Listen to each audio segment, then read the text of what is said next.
Ground reports coming in from Manipur. Let me try and explain why the situation has worsened in the last few weeks.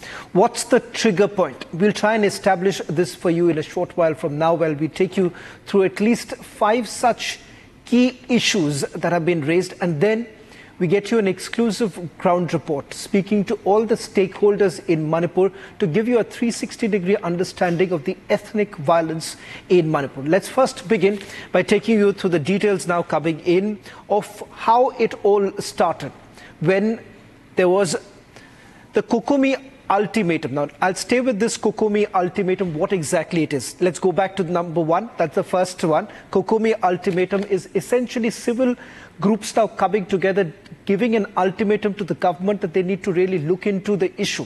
It all started when bodies were basically found at the Jiribam river. In fact, that included children's body that was found. Remember, those who were taken into hostage were basically Metis living in relief camps. And that is the reason why it led to a flashpoint between the Metis as well as Kukis. In fact, this also led to an encounter that took place in Jiribam, where at least 10 Kuki insurgents were killed. Let's take you through the second one. How exactly this happened? Demand for the withdrawal of AFSPA. Now, in fact, remember, last year at the same very point in time, AFSPA was actually withdrawn. It was reintroduced just about a few days ago, at least at 6 police stations. And the cabinet had basically appealed to the centre that they need to bring it, which would essentially mean a free hand would be given to the army. That's the demand that was essentially being made for the withdrawal of AFSPA. Let's take you through the third demand that came in. The tribals were basically demanding that the AFSPA expansion should actually take place and should not be perhaps restricted to only few areas. Now, the 6 police station jurisdiction that you're really looking at, it's only around the Imphal Valley area itself where you're looking at the AFSPA expansion. Now, most of the Kuki Zo dominated areas, they were demanding a comprehensive expansion of the AFSPA area. It's so that they could basically look into the situation. The fourth, let's just take you through what's the situation right now. Houses of ministers have been attacked in the area, which included BJP legislators, essentially showing the fact that the N. Biren Singh government in Manipur completely failing to control the situation. Their own legislators actually have been attacked. In fact, over the last 24 to 48 hours, the situation has even become more volatile. We'll take you through the ground report in a short while from now. Let's go to point number 5. It's the CRPF officers who have basically been rushed to Manipur. We are given to understand that at least 50 companies of the CAPF will now be sent to Manipur to control the situation. This was also decided in the meeting that took place in the national capital. So once again, the centre essentially intervening right now. Let's also take you through point number 6, that's back-to-back MHA meetings that have taken place, just to give you a sense of how the Home Minister has now stepped in. You've had Union Home Minister cutting short his campaigning and coming back to the national capital, also looking at sending the Home Secretary to Imphal, who landed a short while back. Let's take you through point number 7. NPP, remember, Meghalaya Chief Minister Conrad Sangma's party has about a substantial number of legislators who were supporting the N. Biren Singh government. Sunday late evening is when Conrad Sangma's party, NPP, withdrew the support, and this is a statement that was made by the Chief Minister stating that N. Biren Singh's government should perhaps be looking into this issue much more seriously. Let me just take you through some more breaking news now coming in on this entire matter. A Chief Minister had basically called in for a meeting that was called in a short while back. In fact, let me just take you through the details now coming in. Let's take you through the details now coming in of the meeting that's underway. The meeting has begun at the Chief Minister's office. Around 20 legislators of the ND are currently inside. NPP's 5 MLAs are also in the meeting. NPF's 5 MLAs are present too. In fact, as far as NPF is concerned, remember that happens to be one of the oldest ally of the Bharatiya Janata Party, who a short while back said that there is no reason why they need to withdraw support from the government, that they would continue supporting the government. The NPP, which is basically headed by Meghalaya Chief Minister Conrad Sangma, his legislators have actually pulled off. Remember, this particular meeting that is basically underway is trying to look into the situation currently as to how exactly can that be brought under control. Important to point out here that while N. Biren Singh's government is not a minority government at this point in time, BJP has a comfortable majority in the state of Manipur. But having said that, there is a lot of indication that something is brewing right now, and perhaps the centre could actually intervene. Will that essentially mean that N. Biren Singh will finally have to step down? Will that decision be taken by the centre? That's something that we'll have to wait and watch. But before that, let me just quickly take you through a ground report, giving you a sense of what's the current situation like in Manipur.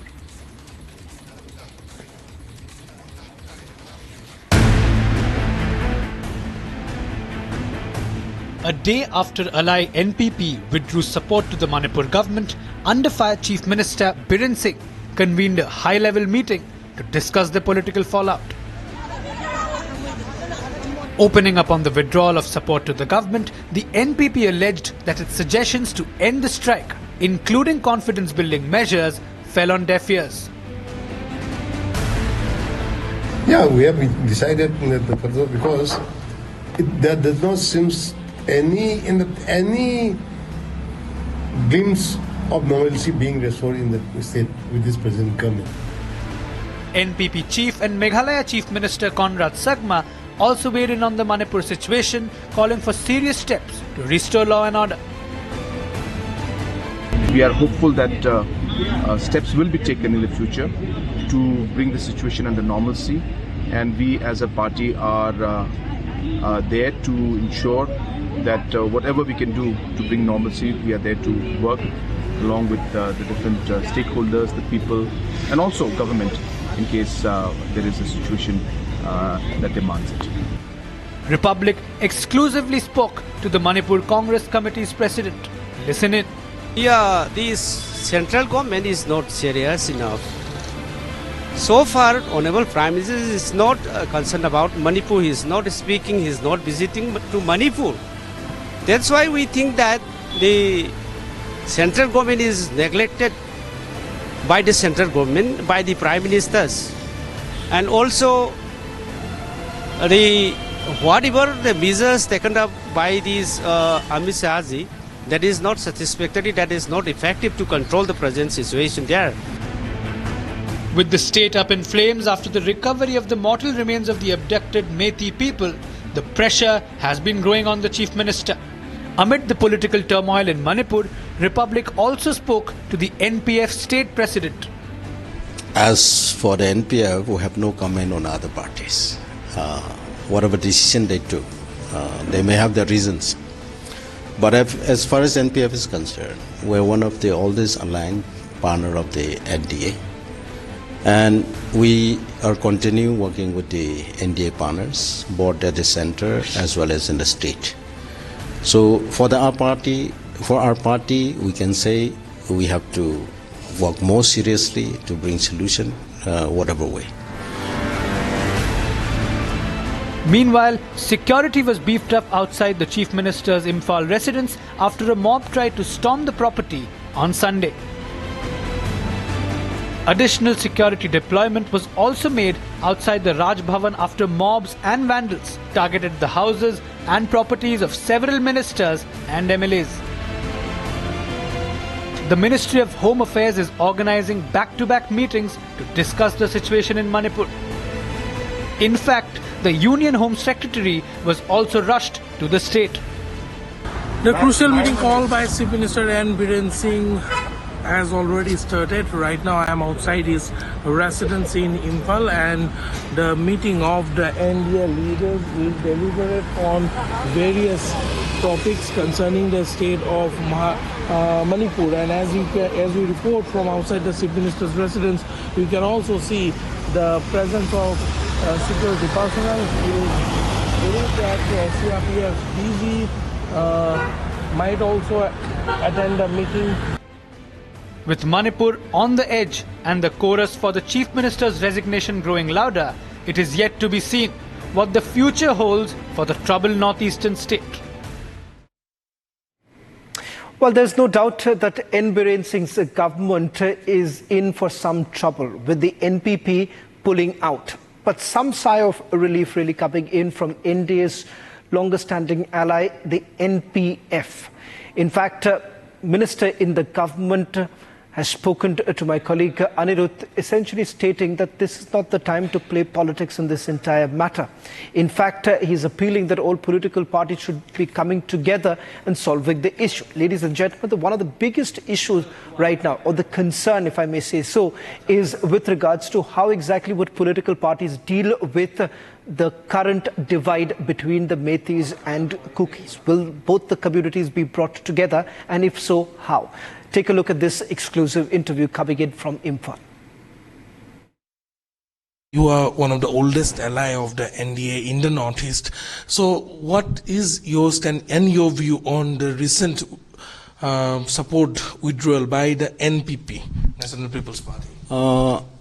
As for the NPF, we have no comment on other parties. Whatever decision they took, they may have their reasons. But as far as NPF is concerned, we're one of the oldest aligned partner of the NDA.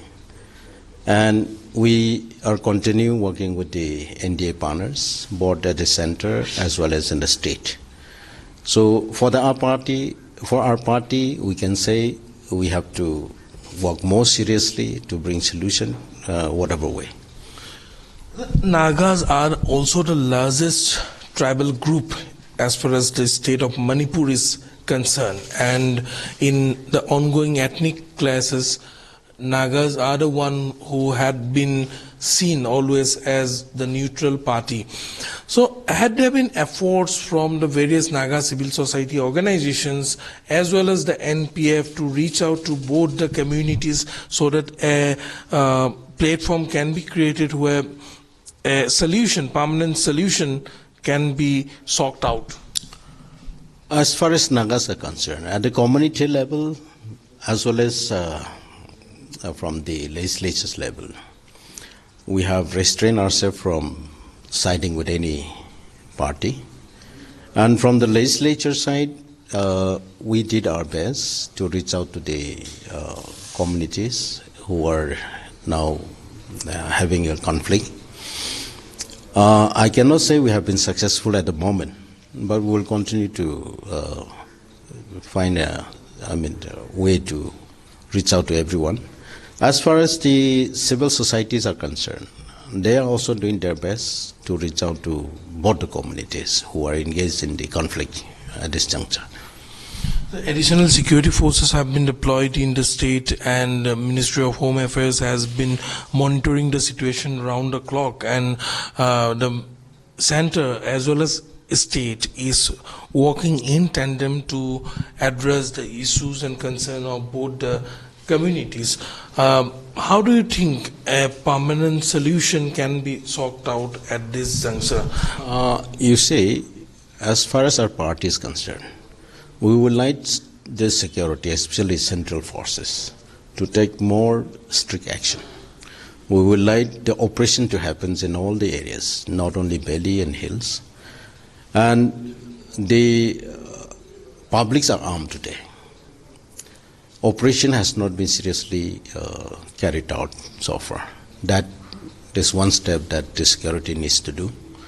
Another thing is the public leaders, social organization leaders, have to control their respective community and try to find an avenue to have a dialogue and try to sort it out between the communities. Then only solution will come. Action from the security alone also cannot bring permanent solution. Public have to understand each other. There has to be forgive and forget. If we cannot forgive one another, even if the government take a strong action against any individuals, this cannot be easily solved. So public leaders, social leaders also have to own the responsibility and play bigger roles in order to bring understanding among all communities. So today a very important and crucial meeting has been called by the Chief Minister with all the ministers and the MLS.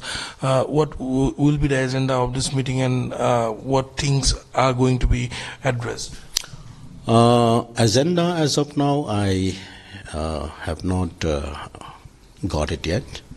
But the meeting probably is to bring the solution, what could be our better role for the government to play at this juncture. That could be the main agenda. Well, let's just get you a quick update as to what's really happening in Imphal as we speak. A meeting is underway at the Chief Minister's office. In fact, my colleague is present outside the venue of the meeting. Anirudh, just walk us through the details that you're picking up. Are you looking at a possibility that N. Biren Singh perhaps may step down in the days to come? Well, Sawan, that is very too early to comment as of now, because, though the NPP has withdrawn support from the government and Biren Singh-led government, there are 5 legislators of the NPP who are attending the meeting, which has been convened by the Chief Minister. So, yes, there have been twists and turns going on in the state of Manipur, but whether N. Biren Singh will step down is not yet clear. However, on earlier occasions, while speaking to Republic Media Network in various of his interviews, when we asked about he stepping down, he had always been vocal on the aspect that if the Prime Minister or the central BJP leadership asks him to resign, then he will not wait a minute and will immediately tender his resignation. This has been the stand of Chief Minister N. Biren Singh for quite some time. But as of now, making an assumption will be too early. Sawan. Much, Anirudh, for getting us that quick report from Imphal. In fact, my colleague Anirudh also spoke to the NPP key member Joy Kumar, who was the former Deputy Chief Minister of Manipur. Listen in. You have decided to withdraw support. Yeah, we have decided that further, because there does not seem any glimpse of normalcy being restored in the state with this present government. That's the thing. On the other hand, things are going from bad to worse. That is the thing. But this does not mean, I'll say that, this does not mean that the party is not ready to help whichever government, that is the BJP government and the Biren or anybody else, if they want our assistance in restoring normalcy in the state in whatever form. In fact, since I have been the DGP Manipur in a very turbulent time, they may like to take benefit of my experience. But if that comes, the party will definitely maybe provide the assistance. That is there, but that's for the government to decide. And we'll see on our own as a party, standing for the state of Manipur and for the people, welfare of the people. We'll make all-out efforts to restore, on our own, to restore normalcy in the state. We had suggested a few things in our memorandum to Amit Shahji in the month of May last year, after the incident took place, May 3rd incident took place, in which we have suggested things that confidence building measures be taken. Both for Meitei as well as the Cookies.